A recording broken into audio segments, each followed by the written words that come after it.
সারা বিশ্বে জন্ডিসের আক্রান্ত হয়ে লক্ষাধিক মানুষের মৃত্যু হয়। লিভারে যে সমস্ত রোগ দেখা যায় সেগুলির মধ্যে খুব চেনা রোগ হলো জন্ডিস। লিভারের সমস্যার কোনো রোগ নয়, রোগের লক্ষণ মাত্র। অস্বাস্থ্যকর জীবনযাত্রার কারণে লিভারের সমস্যা তৈরি হতে পারে। অতিরিক্ত ওষুধ খাওয়া, মদ্যপান, জাঙ্ক ফুডের প্রতি আসক্তি, তৈলাক্ত ও মশলাদার খাবার সেবন, এছাড়াও অনিদ্রা, আতঙ্ক এবং মাত্রাতিরিক্ত স্ট্রেস, এছাড়াও উদ্বেগের কারণে লিভারে হেপাটাইটিস হওয়ার সম্ভাবনা বেড়ে যায় অনেকটাই। জানুন কি বলছেন চিকিৎসক। জন্ডিস বিষয়টা প্রতিটি মানুষের একেবারে শিশু জন্মের পর থেকে যে কোনো বয়সেই হতে পারে, যে কোনো পরিপ্রেক্ষিতেই হতে পারে।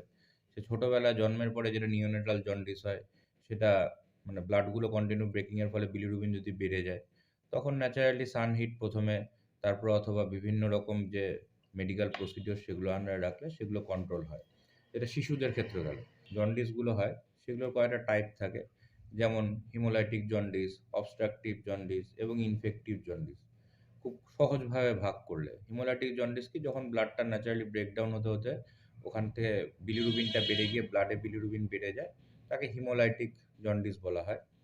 এবার আরেকটা হচ্ছে অবস্ট্রাকটিভ জন্ডিস, ন্যাচারালি যখন গলব্লাডার স্টোন কোনো কারণে নলে আটকে যাচ্ছে, সেগুলোর থেকে যখন বিলিরুবিন বেড়ে যায়, সেটাকে বলা হয় অবস্ট্রাকটিভ জন্ডিস। আরেকটা হচ্ছে ইনফেক্টিভ মানে infective jaundice, hepatitis A B C D E এই টাইপগুলো হয়, যার মধ্যে কয়েকটা লাইফ থ্রেটনিং। তো এই বিষয়গুলো হচ্ছে টাইপ করলে। এবার কজেস বলতে গেলে সেভাবে কজ না, ওয়াটার অন থেকে কিছুটা হতে পারে।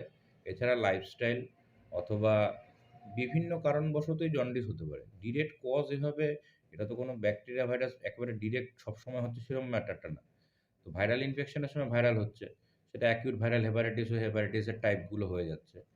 আর এর যদি তাহলে যেগুলো আমরা তথাকথিত সকলেই মানে জন্ডিসের ডাক্তার না হলেও সকলে সাধারণ মানুষ বাড়ির লোক যা চেনে, যে চোখের সাদা অংশটা হলদে হয়ে যাচ্ছে, হাতের স্কিনগুলো এগুলো হলদে হয়ে যাচ্ছে, বা স্কিনের যে কোনো পার্টই সেগুলো হলদে হয়ে যাচ্ছে, জিভের নিচ এইসব জায়গাগুলো হলদে বেশি হয়ে যাচ্ছে, তখন বোঝা যায় যে ব্লাডে বিলিরুবিনটা বেড়ে গেছে এবং জন্ডিস হচ্ছে।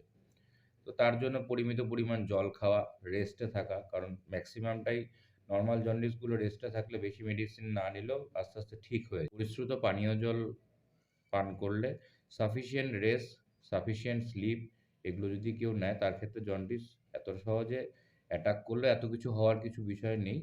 আর হলেও প্রয়োজন সাপেক্ষে চিকিৎসকের পরামর্শ মাধ্যমে সেগুলোকে ইজিলি রিকভারি করা সম্ভব হয়। বাট যদি ফেলে রাখা হয়, সেটা তার পরবর্তী মারাত্মক হতেই পারে। সে কারণে অবজারভেশনে রাখতে হয়। প্রথম ৭-১০ দিনে বাড়ার টেন্ডেন্সি থাকে বিলিরুবিনটা, সেটাকেও কন্ট্রোল করার জন্য কিছু জিনিস মানতে হয়। চিকিৎসকের নির্দেশ করা এই সমস্ত বিষয়গুলি মেনে চললেই জন্ডিসের হাত থেকে খুব সহজেই মুক্তি পাওয়া সম্ভব। তবে যদি সমস্যা মনে হয় তবে অবশ্যই দ্রুত কোনো নিকটবর্তী চিকিৎসকের শরণাপন্ন হতে হবে। কোচবিহার থেকে সার্থক পণ্ডিতের রিপোর্ট, লোকাল 18 বাংলা।